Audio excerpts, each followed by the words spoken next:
Hello mga kudoks, kamusta kayo? So currently papunta na naman ako sa library. So nothing really happened for the past days. So um, ang na-learn ko lang sa aking pag-aaral for Plab 2, lalo na sa last month before ng exam, ay I think dapat ka talagang magkaroon ng routine, kasi ito yung crucial time ng iyong pag-aaral for Plab 2.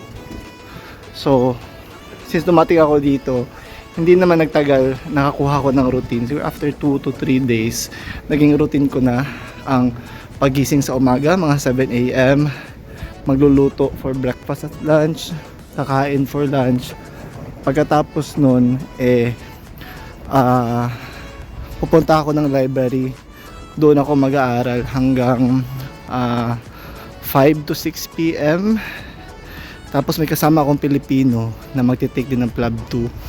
After nun, mag-aaral kami. I mean, magpa-practice kami sa library for mga 2 hours.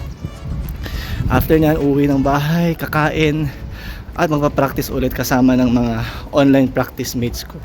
So yun yung naging routine ko. So I think napaka-importante na magkaroon ka ng routine at malaman mo yung mga important things. Aaral ulit tayo mga kudoks. So dito sa library, meron akong usual spot. So no, sana may spot pa ako dito. Yun, may spot pa ba? Mukhang may spot pa ako. Halika.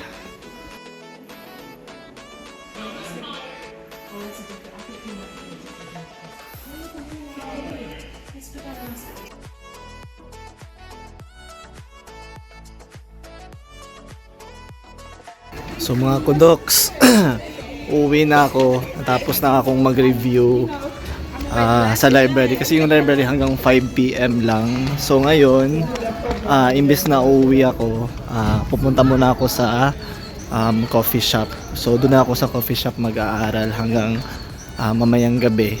So hindi ko alam kung magluluto pa ako mamaya pagdating ng bahay, or baka kakain na lang sa labas, baka sa KFC. So yun lang mga kudoks. So kita-kits mamaya. Study na naman tayo. Woo!